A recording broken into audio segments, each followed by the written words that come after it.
What's up everyone, welcome to the transfer roundup. Now today we got some pretty interesting news. We got De Jong, I think it's finally coming to an end, and also some Anthony Gordon news from Frank Lampard himself. So let's get into it. Before we continue, if you don't mind subscribing, I'm almost at 200 subscribers and I got some good videos coming out. So you want to stay tuned here. Anyway, let's get into the video. We're going to start off with the most interesting one in my opinion, De Jong.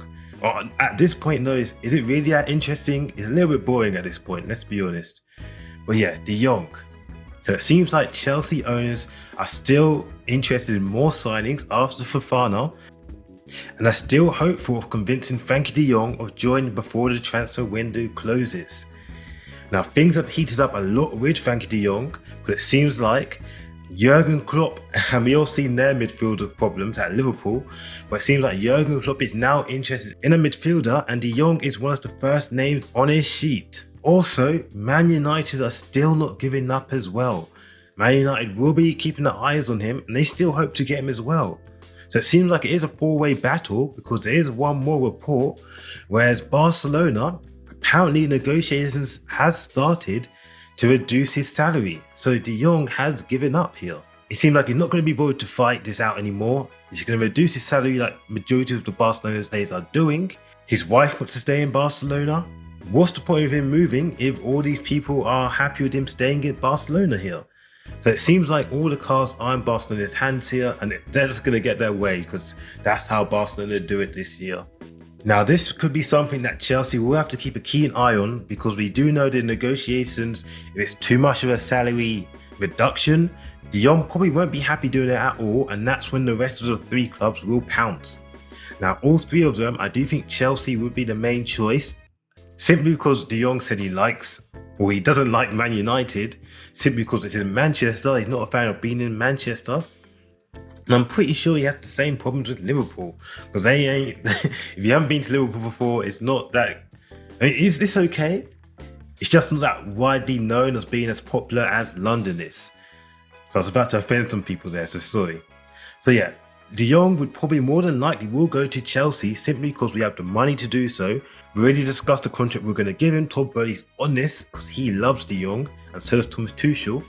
And sadly enough, it doesn't seem like Chelsea are after any other midfielders, even though I do think that's something we really need. So the main thing is to keep a little bit of an eye out of what happens in the Barcelona deal.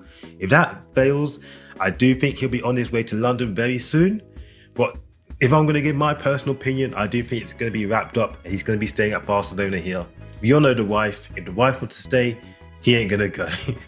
What do you guys think though? Are you guys upset about this information? Do you think we should be looking at other midfielders? Or if he does pop up, do you think we'll be not in the running and Liverpool and Man United will get him? Write your comments, people. And also we got some news from Fabrizio Romano himself, and apparently Lampard gave an interview about Anthony Gordon and they talked about his deal to Chelsea, of course, and he said it's absolutely not happening at this point. So apparently they are going to be playing the hardball situation like Leicester, because they are not willing to sell him at all, even though we are potentially offering 60 mil. There's even been one report, which I think is a joke, from Sky Sports News saying Anthony Gordon is worth at least 100 mil. But we all know the type of pressure that Frank Lampard is on.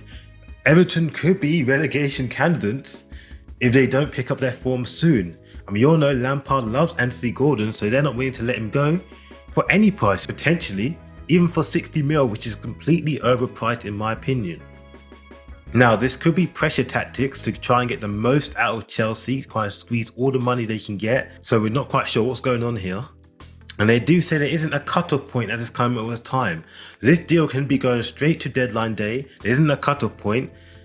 But the only things we do know is the deals are not even close to happening as of yet. The valuations are completely different. Everton are playing hardball. Chelsea really want them at any price, it seems like, at this point.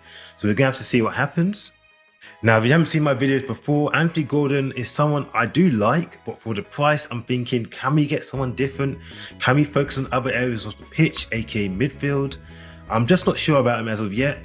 But like I said, I do like him. I like his pressures. I think he'll be good as a wing back and a winger. But would he be the guy to get all the game time here? I'm not sure. And even Anthony Gordon, he might be pushing for this move slightly as well. You have seen him do a few stuff on Instagram where he's removing some of his posts. So maybe you could be doing a Fofana here and pushing for it more than ever. The only thing that's stopping that though is he did come from the Everton Academy here. So he's more than likely not going to be getting on the fans' bad side here. Like Declan Rice, for example. He wants to leave West Ham, but he's not going to get on their bad side there because he came from their academy. So he's got that loyalty trait to him, I guess. Anyways, what do you guys think? Do you think Chelsea will pay more than 60 mil? Will we give up?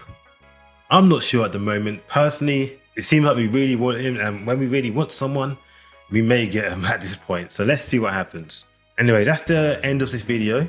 Now there will be another video coming out today about Aubameyang. There has been some news here, so stay tuned, subscribe if you want an update on that. And yeah, like, comment, subscribe, and peace.